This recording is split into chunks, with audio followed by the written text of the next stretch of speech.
I would like to move on to our next topic that has been scheduled for this evening. And for the same, we would like to call upon Mr. Pranav Kumar, Senior Director, Data and AI Global Head for Capgemini, who shall be taking us through the session, transforming the BPO landscape, the interplay of technology and hyper-automation in voice and non-voice operations.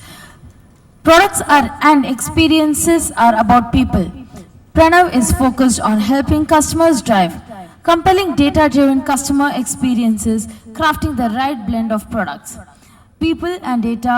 Pranav is head of Customer First Senior Director, Digital and Data-Driven Customer Experience at Capgemini Insights and Data GBL.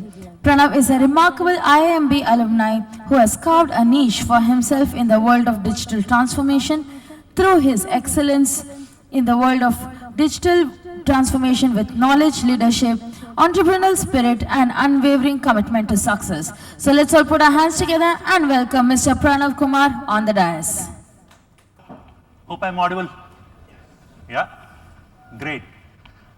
As Akshay mentioned, the afternoon sessions are difficult. I can see some of the chairs vacant. Maybe they're grabbing out coffee. Yeah. So talking about the how world has changed with in last 2 years, I think it's tremendous, right? Customer experience, which has been the battleground where brands are fighting it out to see how can they create a mark, and contact centers play a very immense role. Why? Because that's where people never come to brands to talk about good things, but then whenever there is any complaint, whenever they are looking for some kind of challenges, they reach out to the contact center, and that's where the making or the breaking of the experience will be done. So how does, in today's world, data and AI play a role around that? How do we reimagine the whole contact center setup with data and AI is what we will get into in the next few slides.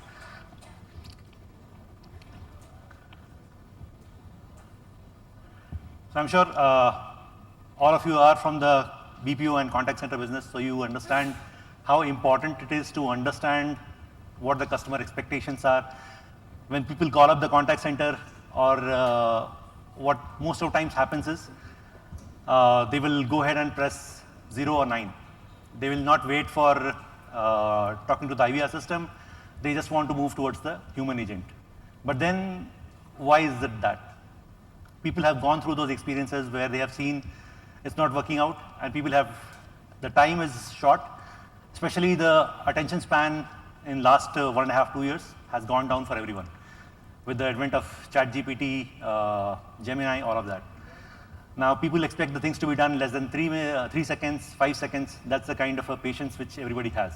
Now how do we manage such kind of experiences in that short time intervals? How do we ensure that each and every touch point, whatever interactions which are happening across the omni-channel world, is taken care of? How do we ensure all of the data points are made available? And I drive some kind of experiences which are beyond the channels. It is taking care of the personalization. So one of my cousin received an email from a e-commerce company, and what it was about was a trip which he had been looking out for some time back. But then in that, he was looking out for something else. He was looking for a trip to Kashmir, of course, before the Palgam event which happened yesterday, right? So he was looking out for that, and they sent him something about Goa, right? So it's a complete, he's looking for a cooler place, and we are talking about something hot. So complete breaking of experience. So how can we have the difference? Then the contact center guy called up the outbound guy, the interaction happened. Eventually, they sold him the deal, but then it was an initial jarring experience. The whole experience between moving from one channel to other, that was not taken care of. There were gaps in the customer experience which was being done. So how do we take care of such kind of scenarios when we deal with customers? Personalization plays a very important role. Understanding, getting the context while one person bounces from one channel to other. How do we take care of that? That is pertinent. In the earlier session, somebody was talking about how Gen AI, agentic AI, all of that is coming in. But then, is it creating an impact? How do we measure the success of that? There are translations which are happening. There are language barriers which are there. We are talking about a multilingual kind of ecosystem. in that kind of a landscape, how do we manage all that complexity? So that's one thing. Then when we talk about the agents who are there, people from our side of the business, right? So they undergo a lot of long hours, they undergo different queries, people vent out their anger on them. But then while all this is happening, sometimes they bear with it, they learn over the curve. Sometimes it becomes difficult to bear that and they move out from the company, right? So there is attrition which is high as 100% sometimes.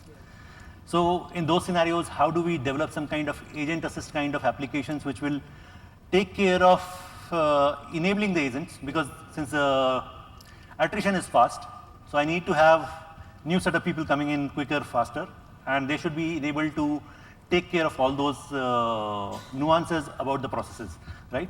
Like there could be, from a QA perspective, I'm sure all of us do that specific rubric, whether the greeting was done, all that, what was the next step. So 10, 15 items we try to do that. Now imagine doing it for, even for the supervisors, analyzing that 10, 15 calls is a pain. If you have to do it for the 100% of the calls, nobody can do it. So that's where the role of how data and AI can play becomes all the more important. How do we enable that kind of the agents' day-to-day life so that they are at ease? It's required, right? While all that is happening, people talk about data, people talk about AI, Gen AI. Even somebody, I was at another conference, people talk about, still use the phrase, data is the new oil. Okay? Data is not the new oil. Data and AI is all about, I would say, it's like sunshine. The more people get benefited, the more it impacts each and everyone's life. I think that's where the power of data and AI would lie. So how can we do that? How can we make the contact center AI enabled? How can we make it an AI first customer engagement center?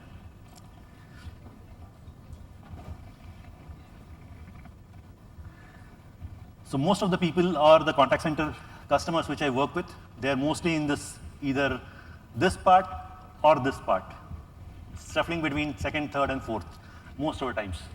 So what it means is, this is a historical part, right, where it was all about people would go to either the brand shop or they would reach out to the contact center, have a basic communication. But then as the businesses started to expand, the nature of reach expanded as well. So in that, what was important was that we understand each and every customer's preferences, we understand how each brand is able to anticipate what's required and how can be done. So that's where the whole thing started to becoming in more around the CSAT part of it. The customer satisfaction became important. The channels proliferated. It became, earlier people used to meet in person or went to website, but then that was not just all. It started to become a lot more. I saw some of the good work which is being done by Ace Phone, TeleCI, right? So they have started to use it for WhatsApp, which a lot of us use.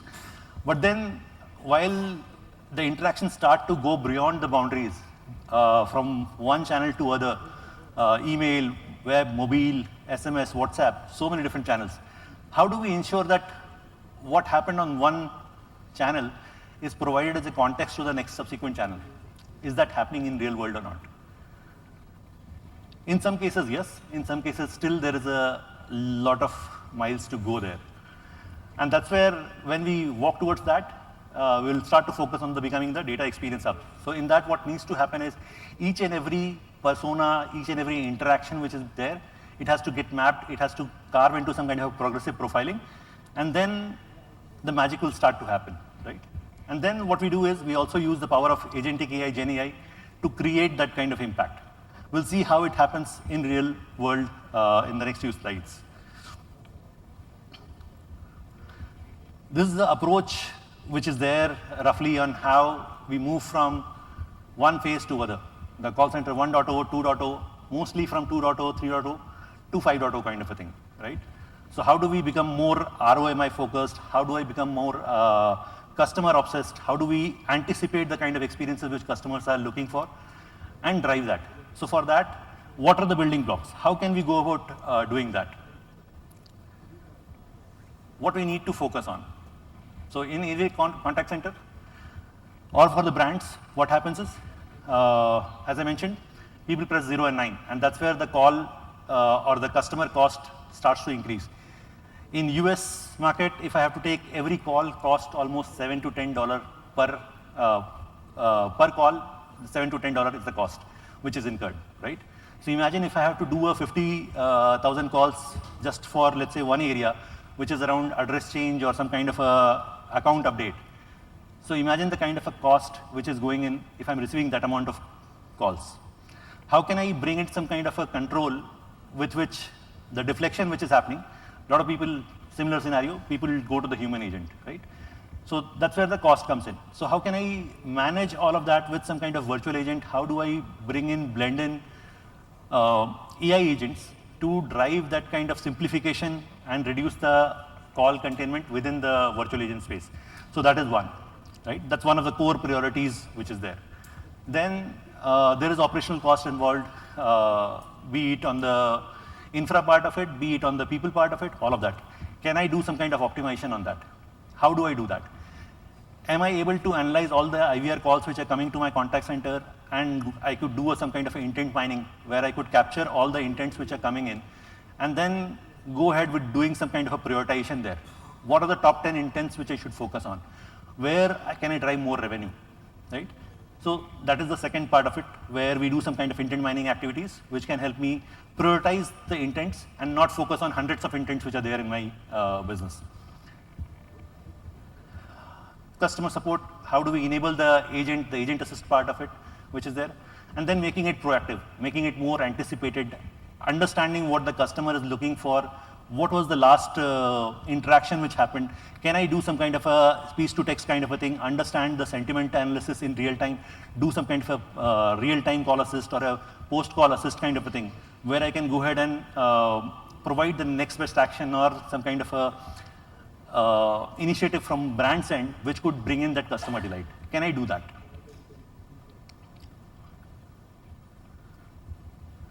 So yes, the focus is on becoming from reactive to a anticipated kind of a thing, where it is more and more outcome focused, more and more business focused. Of course, voice and chat are the most important primary channels, but then the interactions happen on email as well, right? We have co-pilot kind of solutions which will see the kind of email which is coming in. It will do some kind of a draft response where the agent can go ahead and do some kind of a HIL human loop kind of a thing, where they can go and verify the kind of content and then decide the kind of response is appropriate or not. But then, is it all connected? Is it all working together? So having something like this is what would be the OS or the operating system which would be required for a contact center setup, right? Where you would have all the different channels which would be there.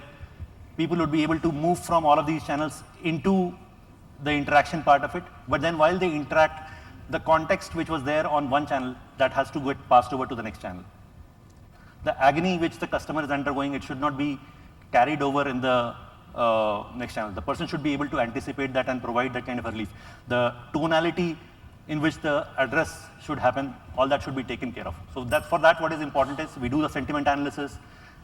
We do bring in other GenAI accelerators around contextual routing, doing some kind of chat summarization, content generation, right kind of knowledge management kind of things which the agent would be able to quickly look into and provide the response, doing that.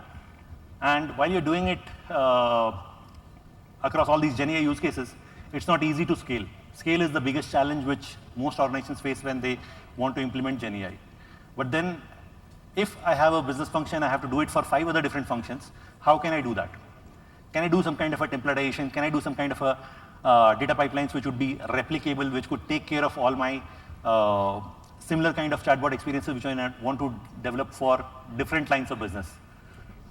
So for that, what you need is some kind of a GenAI foundation layer, which would have those kind of templatizations, some kind of accelerators baked in.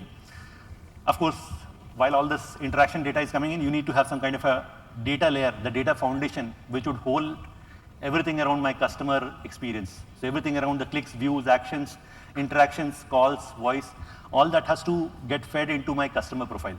Should be a real customer 360. I know that's a holy grail which everybody wants to get into, but they don't get. But then that's where it should head towards. And that data foundation, GenAI foundation should be powering all these use cases there. The agentic, very important in today's world.